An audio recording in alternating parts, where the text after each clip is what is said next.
Kembali lagi di acara Jejak Islami.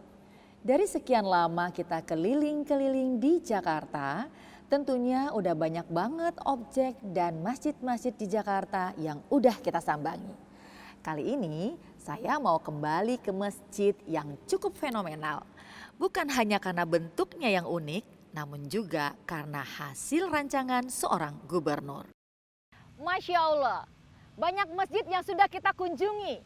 Tapi kali ini saya akan mengajak sahabat muslim muslimah mengunjungi salah satu masjid yang cukup fenomenal dan unik yang ada di kota Tangerang.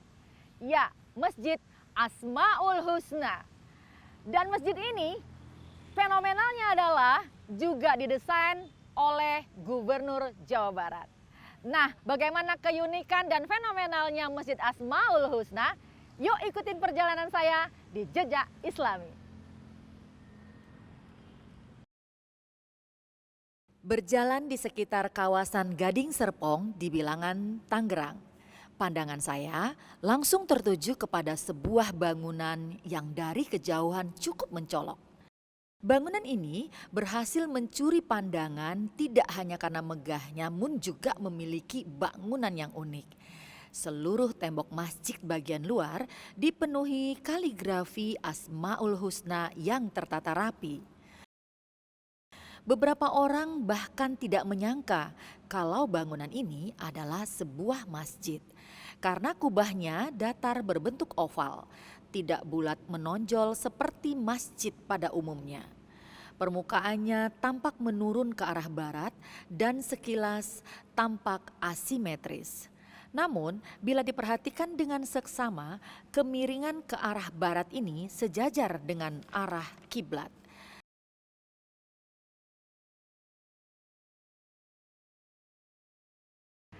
Sahabat muslim-muslimah, dari jauh saya sudah melihat kemegahan dan keunikan Masjid Asmaul Husna ini.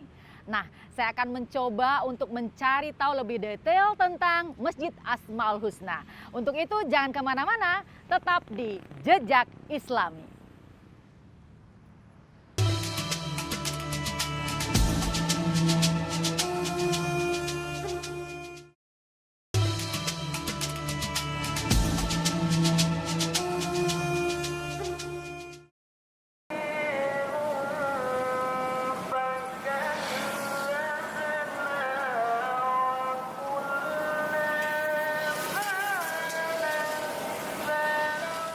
Masjid Asmaul Husna sudah dilihat tampak dari luar ya, dikelilingi oleh kaligrafi yang sangat menyentuh hati kita. Kenapa?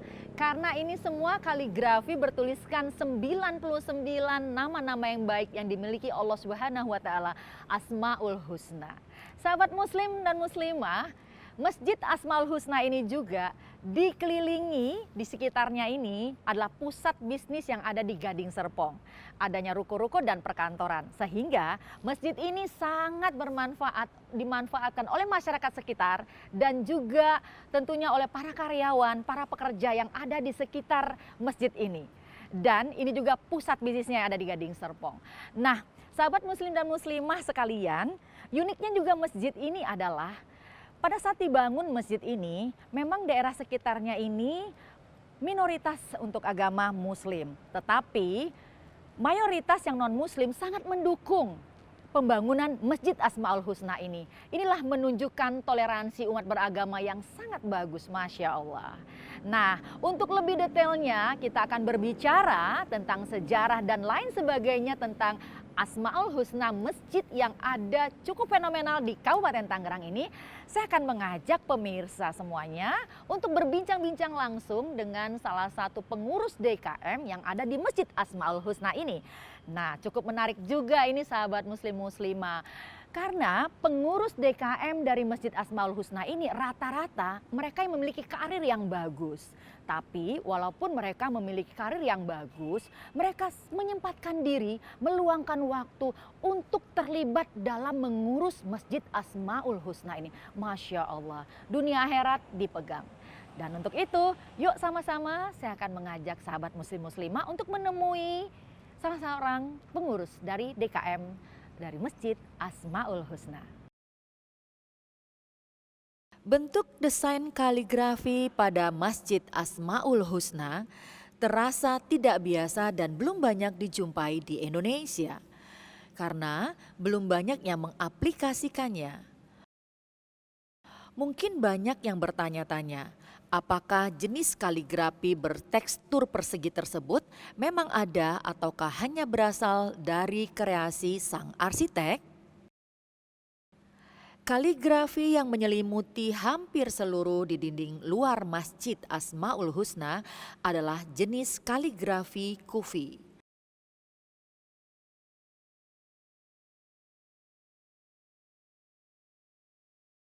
Sejak awal abad ke-14, kaligrafi telah menjadi medium yang paling penting dalam kesenian Arab dan budaya Islam.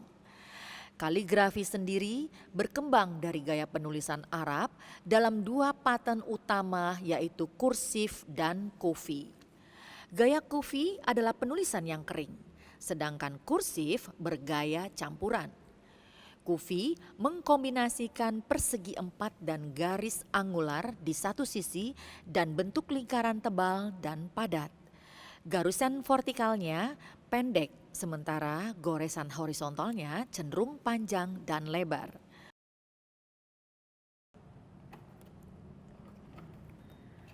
Assalamualaikum. Waalaikumsalam warahmatullahi wabarakatuh. Wah, Masya Allah, Alhamdulillah bisa berjumpa dengan Bapak Eka ya? Iya, saya dengan Eka Agus. Ibu. Iya, Bapak Eka di sini bertugas di DKM sebagai apa nih Pak Eka? Saya pengurus DKM di bagian bidang riayah.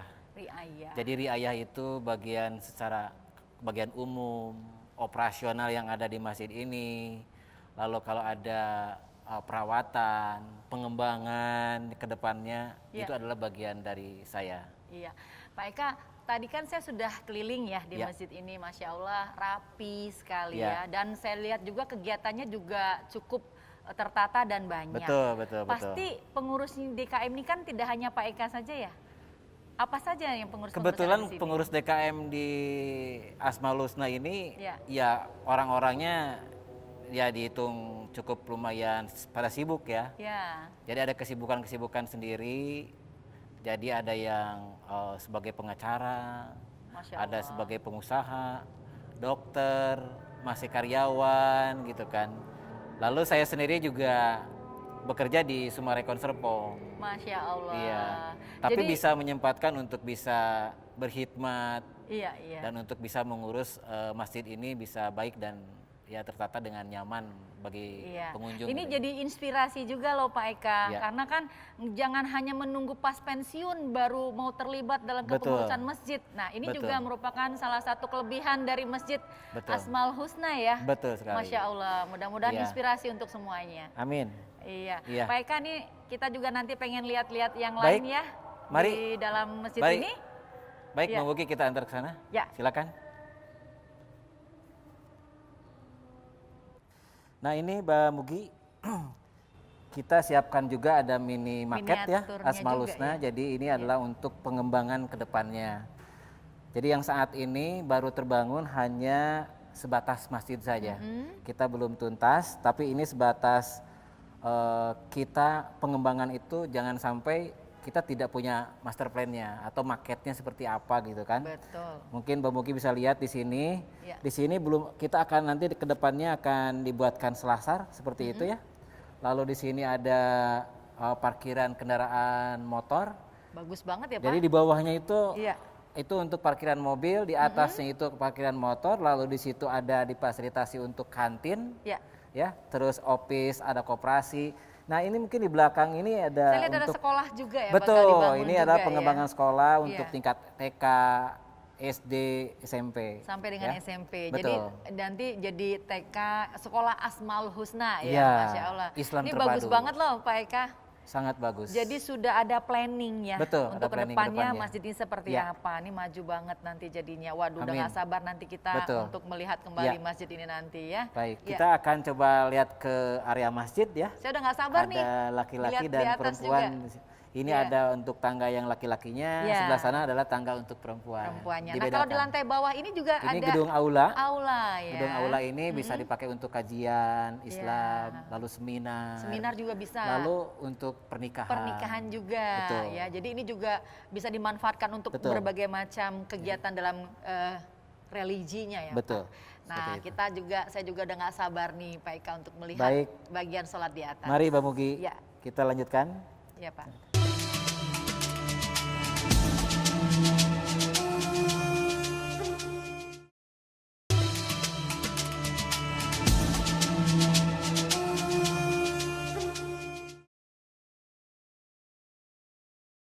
Bagian dalam masjid hasil rancangan Bapak Ridwan Kamil ini juga tidak kalah menarik dengan luarnya. Yang menjadi perhatian saya adalah celah-celah kaca berbentuk bulan dan bintang di langit-langit masjid. Selain sebagai simbolisasi Islam, rancangan ini juga berguna sebagai penerangan di siang hari. Sehingga lebih hemat energi dengan meminimalisir pemakaian lampu. Masjid dapat menampung jamaah secara maksimal sekitar 3.000 orang. Mbak Mugi, tadi kita sudah melewati tangga ya. Cuman kita tangganya tangga laki-laki. Kita bedakan dengan yang tangga perempuan. Dan tadi saya lihat ada arah ya, kalau satu arah untuk naik, yang satu arah ke sini untuk turun. Oh iya, jelas itu. Teratur juga ya Jangan Pak sampai nanti yang naik sama yang turun bertabrakan dong. Nah, gitu kan. Ini ada di lantai 2. Ini adalah untuk yang sholat ya.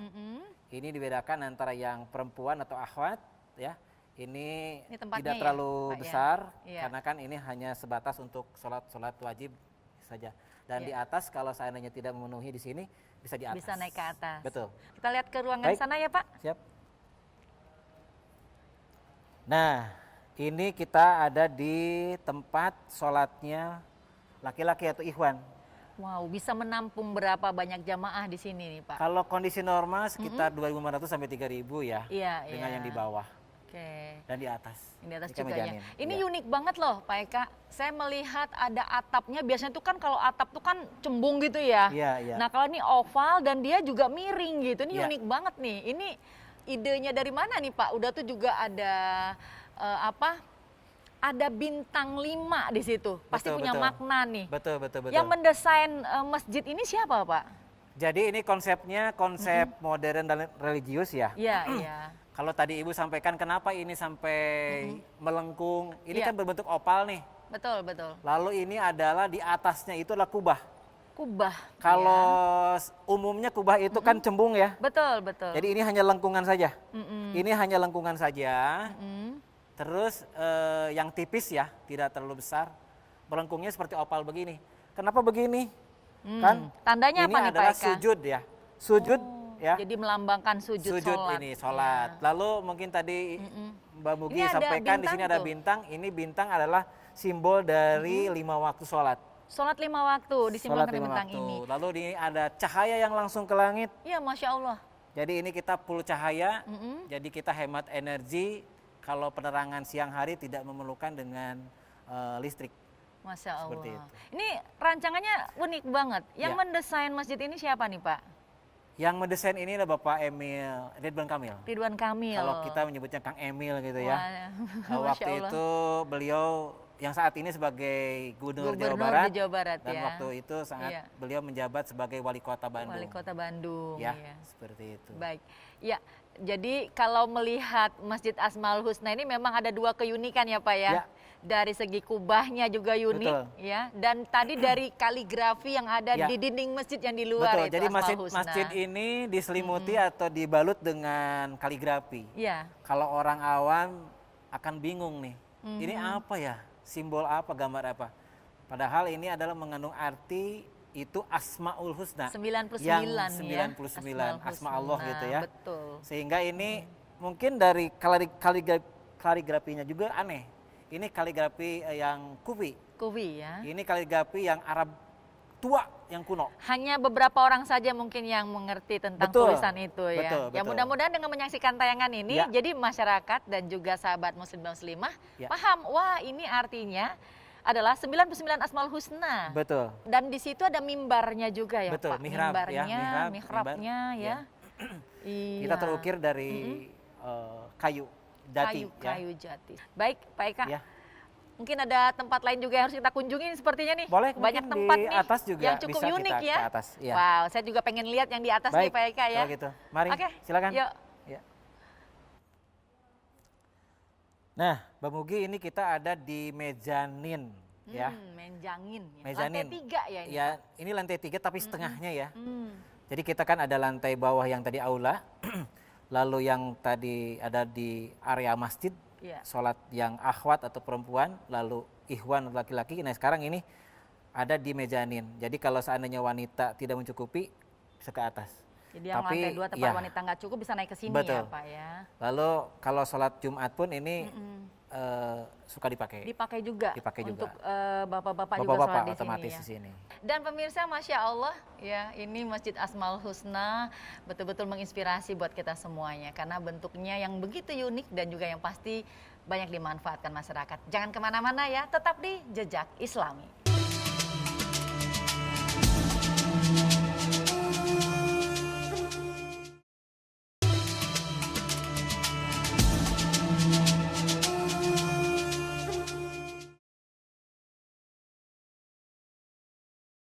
Terwujudnya pembangunan Masjid Asmaul Husna adalah dasar kerjasama yang baik dari 3 unsur, yaitu pemerintah daerah Kabupaten Tangerang, pengembang Sumarekon Serpong dan Paramount Land, dan warga Muslim Gading Serpong. Masjid ini dibangun pada tahun 2010 dan diresmikan oleh Bupati Tangerang Bapak Zaki Iskandar pada hari Jumat 6 Desember 2013. Masjid tersebut dibangun secara bertahap mulai 2010. Pembangunan digagas oleh Bupati Tangerang kala itu Bapak Ismet Iskandar dan rampung pada 2012. Saat itu bentuknya masih berbentuk masjid biasa, belum semegah saat ini. Pembangunan kemudian dilanjutkan oleh Bapak Bupati Tangerang yang baru, Bapak Ahmad Zaki Iskandar. Pembangunan tahap 2 dilakukan pada awal 2013 dengan rancangan masjid hasil karya Bapak Ridwan Kamil yang saat ini menjadi Gubernur Jawa Barat.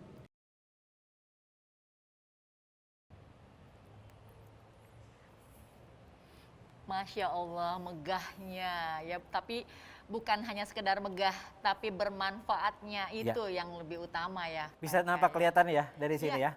Kelihatan kayak sujud gitu ya. Seperti sujud gitu ya. Dan Masya Allah, ini baru saya naik ke sini nih Pak ya.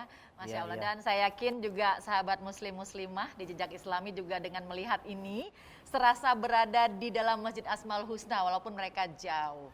Semakin cinta dengan rumah Allah. Betul. Itu yang pasti. Pecinta masjid. Ya Pak Eka, pastikan berdirinya masjid ini pasti banyak juga peran serta dari beberapa kaitan. Nah ini bagaimana ceritanya nih Pak Eka? Baik. Terwujudnya Masjid Asmaul Husna ini ada 3 unsur ya. Yang pertama adalah unsur dari pemerintahan daerah Kabupaten Tangerang. Tentunya peran dari Pak Bupati ya. Lalu yang kedua adalah peran dari pengembang. Di sini ada pengembang Sumarekon Serpong, ada Paramount Land. Yang ketiga adalah perhimpunan Muslim Gading Serpong. Jadi sebelum berdirinya Masjid Asmaul Husna ini adalah ada perhimpunan Muslim Gading Serpong. Masjid ini berdiri di atas luas tanah 4.000 meter persegi. Jadi kalau dilihat dari fasad atau muka depan, samping kiri, ini adalah diselimuti atau dibalut dengan kaligrafi. Betul. Kaligrafinya adalah kaligrafi Kufi, itu kaligrafi dari Arab kuno yang tertua, sehingga ini mewujudkan satu Asmaul Husna, yaitu 99 Asma Allah. Dan ini adalah konsepnya yang dibuat oleh Bapak Ridwan Kamil, adalah konsep perpaduan antara modern dengan religius. Jadi kalau melihat kubah dari luar, tidak seperti umumnya. Kubah itu melengkung atau cembung, namun ini adalah kubahnya berbentuk melengkung, sehingga kalau dari dalam bisa kelihatan melengkung seperti opal begini. Ya, jadi tidak seperti kubah pada umumnya cembung. Mudah-mudahan ini bisa terinspirasi. Semoga kita menjadi pecinta masjid. Terima kasih. Masya Allah. Yang pasti, marilah sama-sama semuanya, sahabat muslim dan muslimah, kita memakmurkan masjid. Karena mereka yang memakmurkan masjid adalah orang-orang yang beriman kepada Allah dan hari akhir. Amin. Selalu menjalankan sholat dan tidak pernah takut kepada siapapun kecuali kepada Allah. Semoga kita juga termasuk dalam golongan orang-orang yang mendapatkan petunjuk. Marilah kita sama-sama memakmurkan masjid. Mereka yang memakmurkan masjid adalah orang-orang yang beriman kepada Allah Subhanahu wa Ta'ala, dan juga mereka yang selalu ingat dengan hari akhir, menjalankan sholat selalu dan tidak pernah takut kepada siapapun kecuali kepada Allah Subhanahu wa Ta'ala. Quran surat At-Taubah ayat 18. Masya Allah. Pak Eka, terima kasih banyak. Sama-sama. Masya Allah, ini sangat menginspirasi, terutama buat saya yang masih fakir, dan saya yakin dengan sahabat muslim-muslimah di Jejak Islami, dengan menyaksikan tayangan edisi Asmaul Husna di masjid yang ada di Kabupaten Tangerang ini, juga insya Allah menjadi inspirasi yang baik untuk sama-sama rajin dan cinta kepada masjid. Cinta masjid ya. Iya, makasih banyak ya Pak Eka. Sama-sama. Dan semuanya ya. Dan sahabat muslim-muslimah, saya Mugi Zainal. Saya dengan Eka Agus. Akhir kata, wassalamualaikum warahmatullahi wabarakatuh.